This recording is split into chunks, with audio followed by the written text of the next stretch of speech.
committee, please. A committee that spoke with one voice. And we would try to make it a committee in which, with the hearings that we held, we might be able to get all of the members to come to a consensus and then act on that consensus and speak with one voice overseas, so that we would have a position in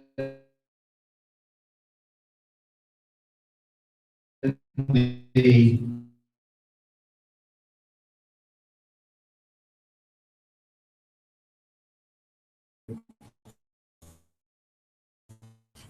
understood that we spoke in one voice. Now, we travel together, we take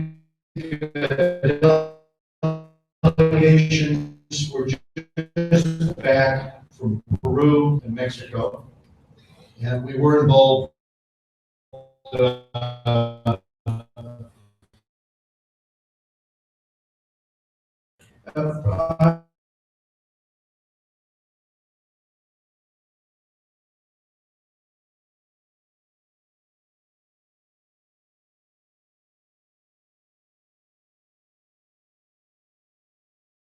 I'll share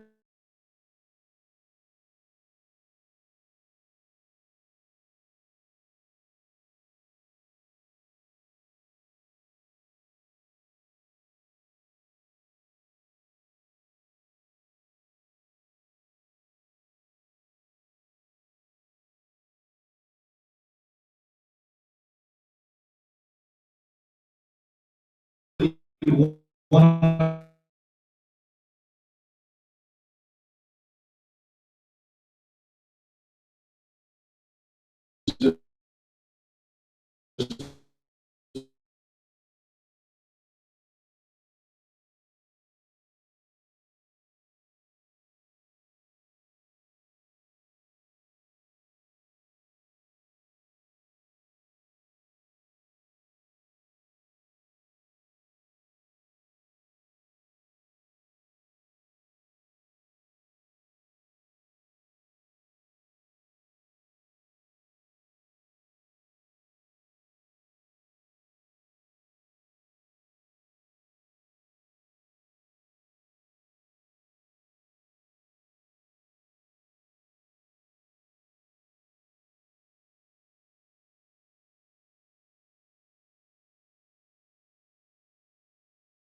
world. Is it in our interests in foreign policy, in our core interests, to share that knowledge? Knowledge that maybe we don't even fully understand. Because in his view, he stumbled into that too. I mean, Hamilton had one view on this in the criminal system. Any politician who got power should be able to take kickbacks for any amount of money that he could wrest out of the system. And for Hamilton, who was in the same party as Burr, this was such an egregious position. He was trying to settle this position of an uncorruptible civil service, in which that would be illegal. When Hamilton, his own king of the United States, because the vote was tied and it was up to Burr's vote in the House, between the two, between Hamilton and Jefferson. He looked at Jefferson and he had profound disagreements with this guy. And Jefferson said we should ally ourselves with revolutionary France. And to Hamilton, that seemed absurd. Britain was obviously the larger power. Britain obviously could keep the peace, you know, in terms of international trade. So the two were on opposite sides of the political spectrum. But this one principle was so important to him that he marched out there, changed his vote, his party, and elected the radical Jefferson as Vice President of the United States.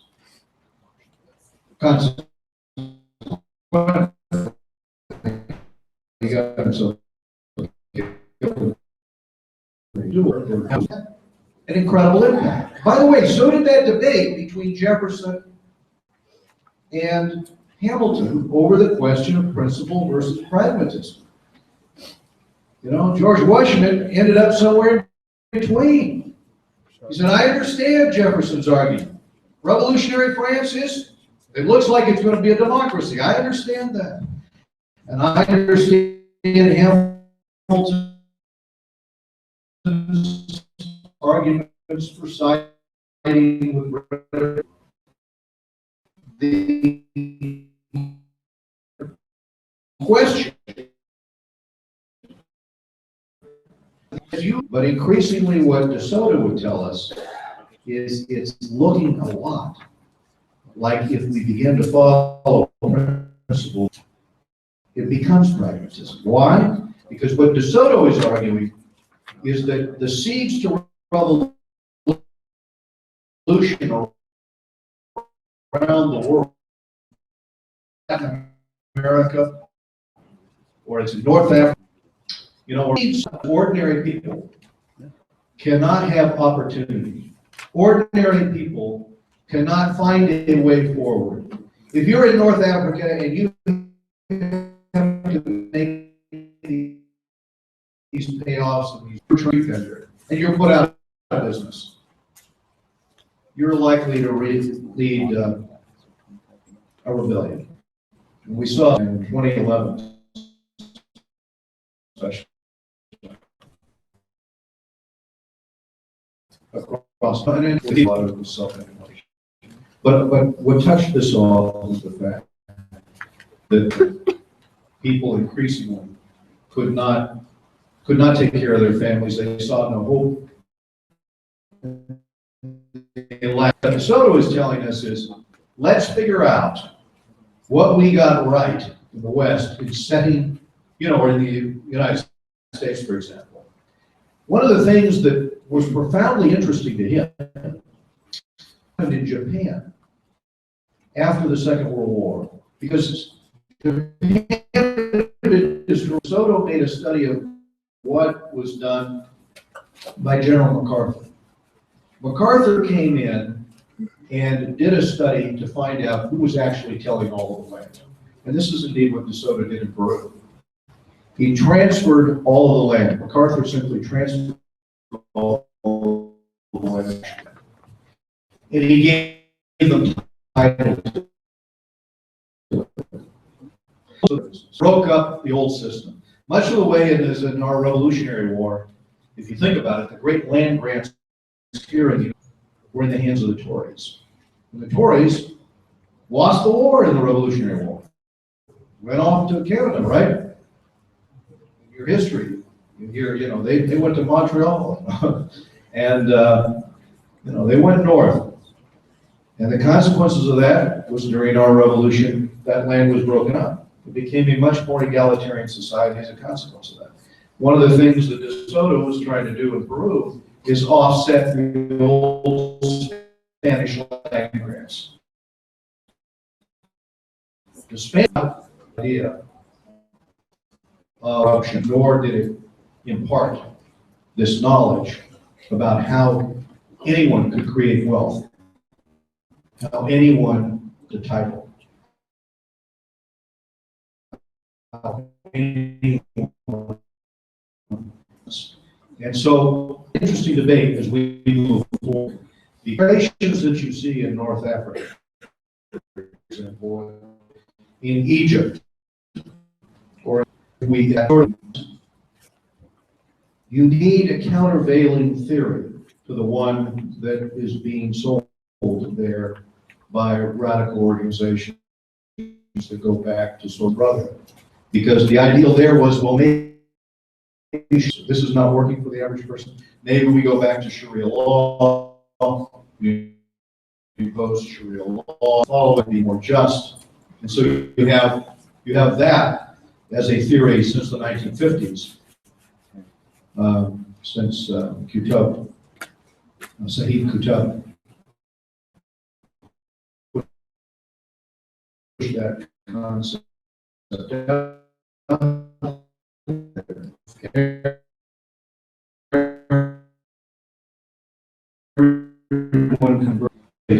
In order to spread these ideas is legislation that we've passed over into the Senate for Radio Free Asia, Radio Liberty, to overhaul, take it back all it had in the 1980s when we were trying to give people in Eastern Europe and the former Soviet Union an alternative set of information so that they were not just getting information, so that they understood these values that I'm speaking of today. Political pluralism, tolerance, the right to individual liberty.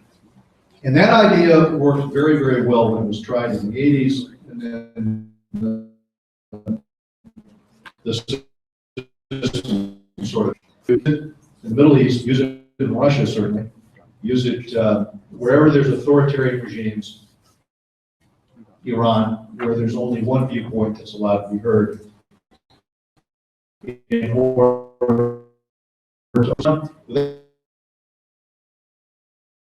That's questions that you'd like to ask on any issues, and maybe you just come forward and say your name.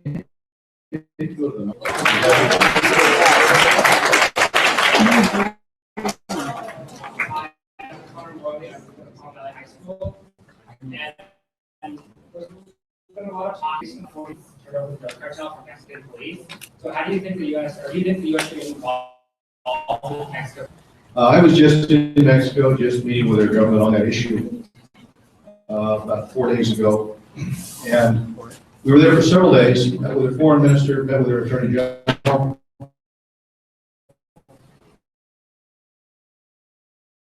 and met with much of their leadership. The cartel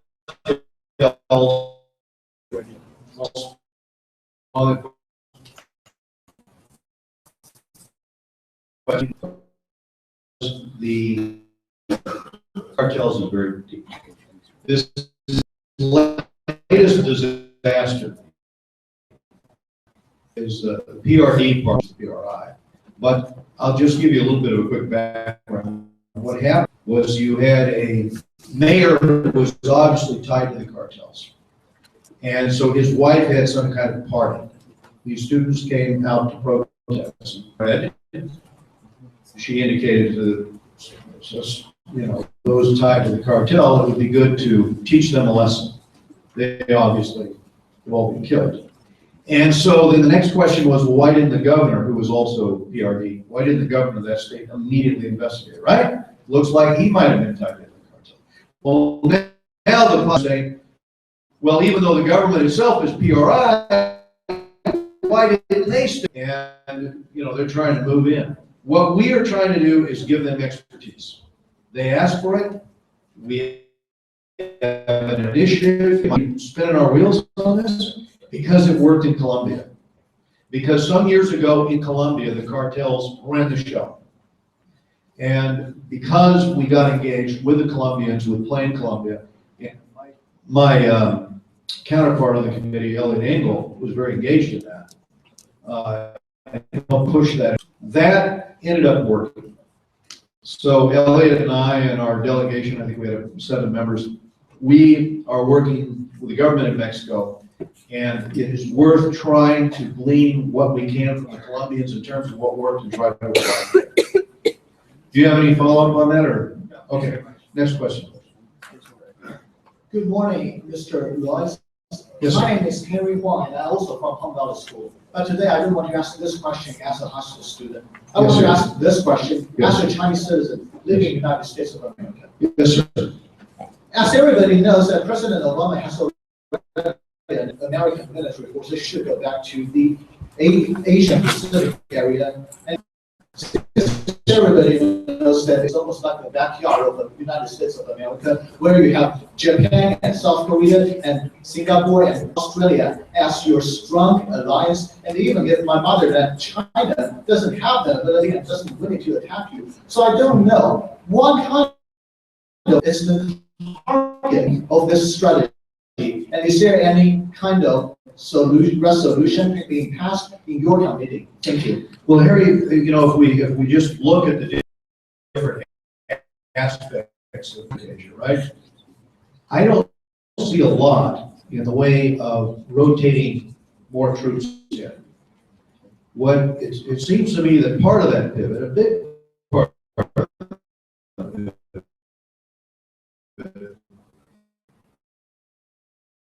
is a trade in Latin America, the United States.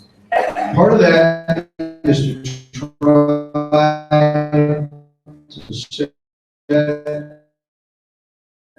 based upon but very high standards. Or Beijing has a system it's selling to, which is free trade, but without the types of higher standards we're trying to set. What are the standards we're trying to set? Inventions that are made here. We're trying to set those kinds of standards. And that is of common interest to the countries you just named that are in that sphere. I don't think that that is a particularly, shall we say, aggressive thing to do. I actually think it's just about commerce, but doing commercial activity fairly. Now, I travel to Beijing or China just about every year. I'll be in Beijing again in November. If I were to say what our core interests are around the world, our core interests are to keep the sea lanes open. Our core interests are to protect the security of the United States. And our core interests are to work that we trade with in order to reduce tensions. And that will be my intent, and that's the intent of those on the committee. But I haven't seen the provocation in terms of large troop rotations into that theater. As a matter of fact, the numbers seem the same to me as they were 5 years ago. Thanks, Harry, for your question. Thank you very much. Yes, sir. Yes. Hello, Congressman Royce. Thank you for coming today. My name is Chanel Tanis, and I attend Orange Lutheran High School, and I'm the daughter of Chris and Simon, your friend, and Yes. got you from my mom. And a while back ago, I attended one of your speeches in Yorba Linda. And my question for you is become involved in your political career, and how did you get to where you are today? Well, it was in high school. I remember how I got involved. It was a high school class, and he gave me a copy of Life to read, which was published in the Soviet Union. The particular high school teacher was in there, and I was on the other side of that debate.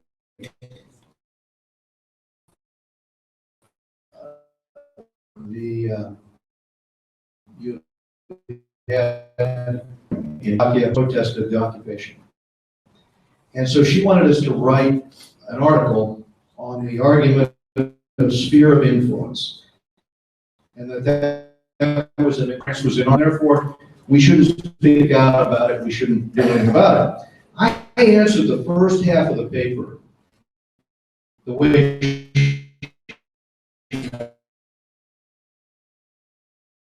all the arguments but for and then I put very strong, and then rated me down on the second half of the paper. After that, I was all in. I mean, you know, she would say something positive, I have argument.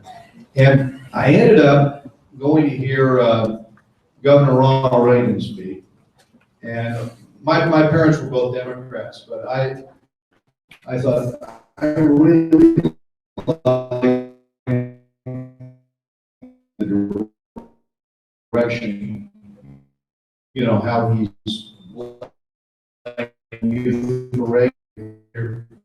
future my background is finance and accounting. I've chaired the College of Republicans at Cal State Fullerton and so forth. So that's how I got involved. And then at the age of 30, I was elected to the state. And 10 years later, I got elected as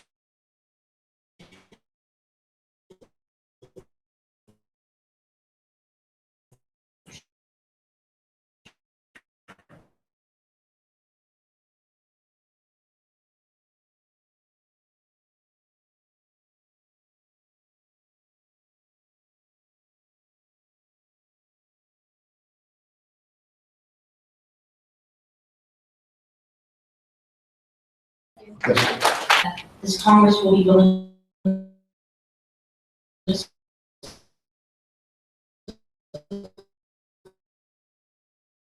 for other countries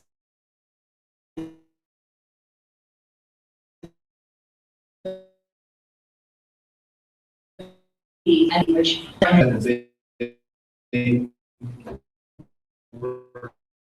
out. I think the refineries in the United States are cleaner burning than the refineries in Asia. I've visited, and it seems to me that since the Canadian government wants to build a pipeline through gravity feed, along the Mississippi or, basically down to the Gulf, it makes more sense than trying to pump it over the Rockies to get it to Vancouver and send it to manufacturing. And for light manufacturing, energy prices are a very important component. Our energy prices are lower than, for example, in Asia. And if Asia gets a contract, or if Beijing, for example, did a contract, as Hu Jintao wanted to do, with Canada for the next 30 years for that Canadian petroleum, their prices would go down appreciably, maybe below ours. I think that would cause a lot of U.S. manufacturing to move to Asia, secure jobs here. So one of the things I keep my eye on is the price of energy. And so I want a reduction. But I want, and what I do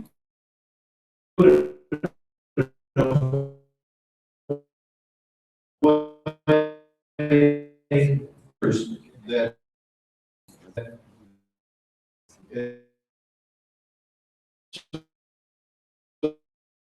so that you know that China, that's one of my issues.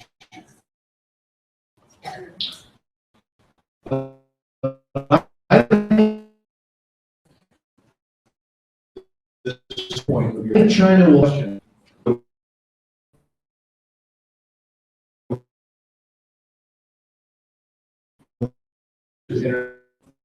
being much higher than our economic competitors. It was love job. Look, I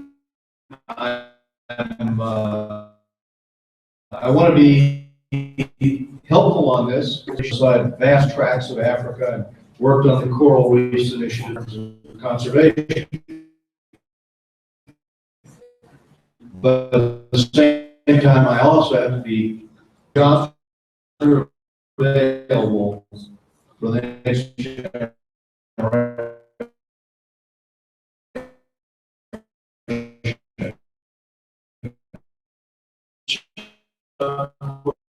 That's why this is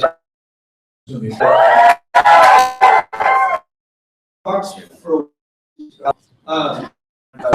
foreign affairs is concerned, I know that many early politicians, including James Monroe, George Washington, were new, and I can clearly tell you,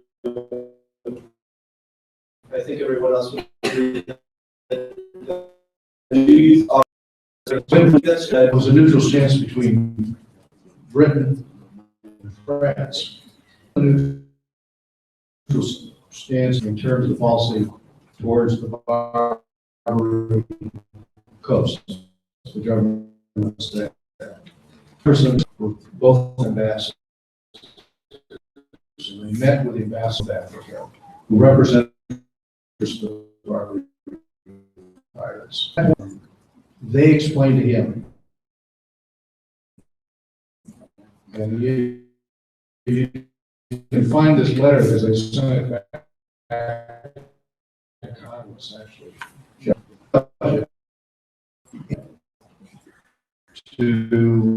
have a 3%. That's what we charge other countries. And otherwise, if you pay the ransom, we will take your crews, as we've done. And this is what the sailors, and we will sink your ships or take your ship.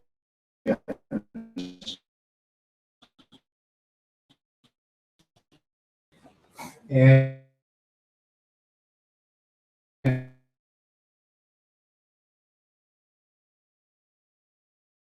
Jefferson asked, well,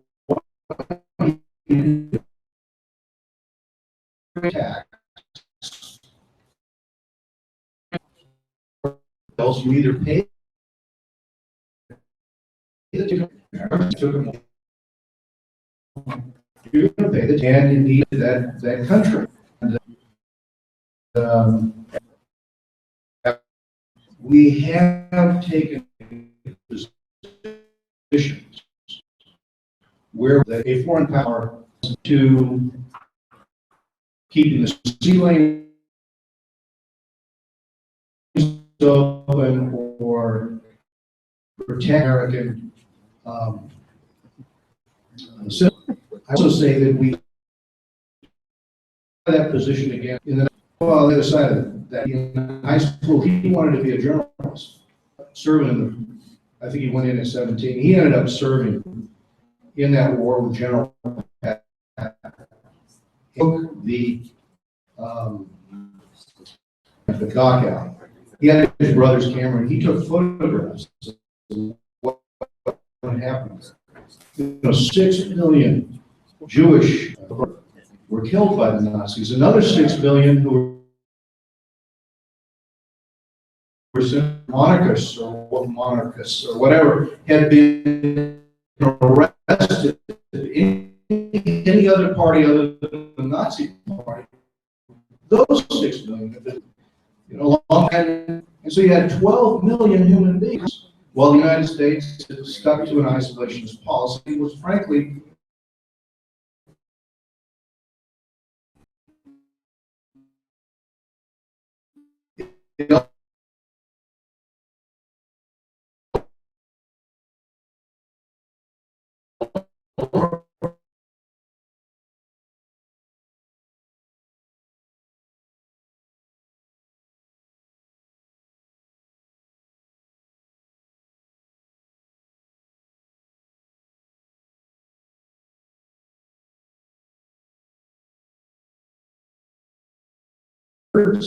so they can fight back? Absolutely. 190,000 Kurds, 12 battalions, and they're protecting the other minorities in that region. Be training them, and we should be armed. We even have airstrikes to help defend their efforts to fight off ISIL. We come down on that balance. Okay, one last question, and then I'll wrap it up. And then I'm done. Hello,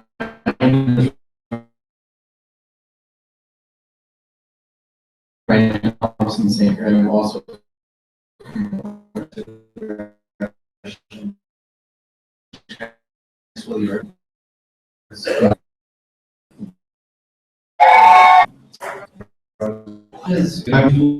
Dnipropetrovsk, which is the Russian-speaking region. That's the main city next to Donetsk. And I talked there with representatives of civil rights groups, the women's groups, Jewish groups, Every civil society organization I could find, but they all imparted the same information to me. They said, we think what Putin and recruit in the Russian-speaking world,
problems because of the equipment. The question to give some weapons or sell some weapons to them. There's a bill in the Senate that just went out of committee that does it. The senator who will kind of step. I think we will.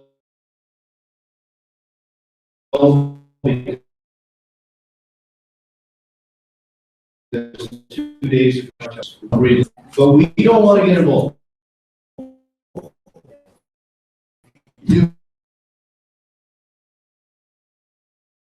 In this,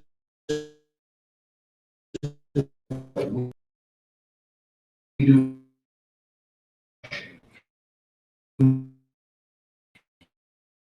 not want you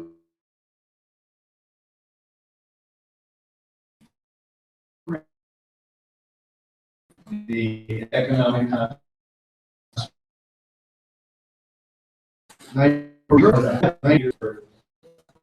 myself were asked another congressman and another city of Petersburg, and I remember the Irish Times they called it, and the two of them were really straining. We brought this guy along because he'd done some work in Central Asia and he could speak Russian. And he's looking at Putin, and Putin's looking at him, and I wondered,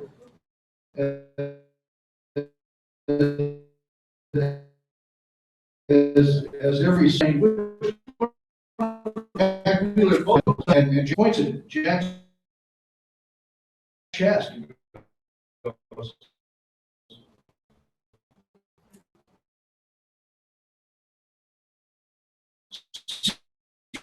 CIA, and Jack goes, what I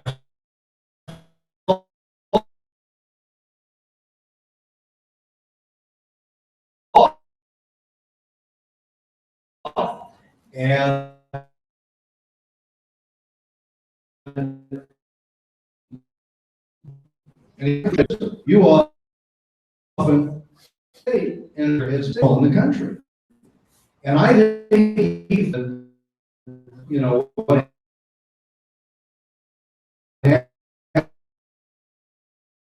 happened, steps we took, mainly Reagan, not just for Europe, but Central Asia, from his control.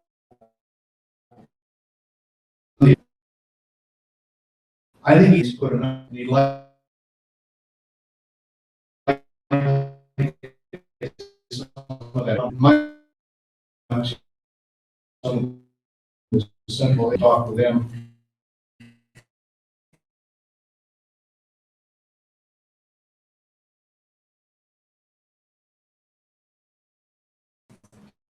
That's What makes you think that imposing more sanctions, more sanctions? because we don't want to just absolutely collapse and put on. We can collapse a government. We did it against South Africa. We applied sanctions, was held in prison, and they had developed a nuclear bomb. And we gave them a choice. As a matter of fact, the administration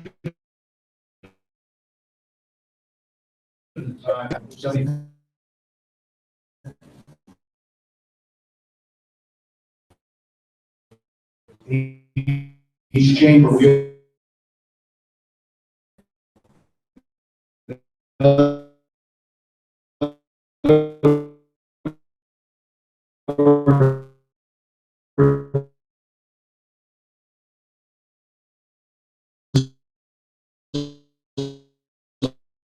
within a week,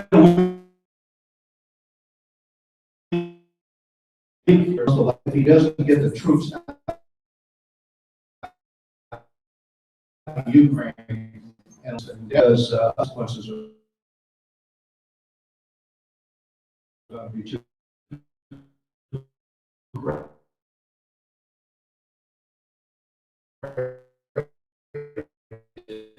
In terms of very, very much.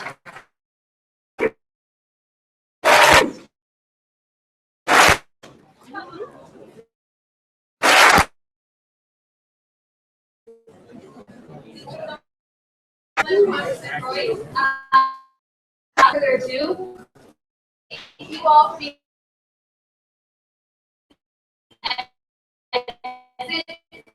from the back.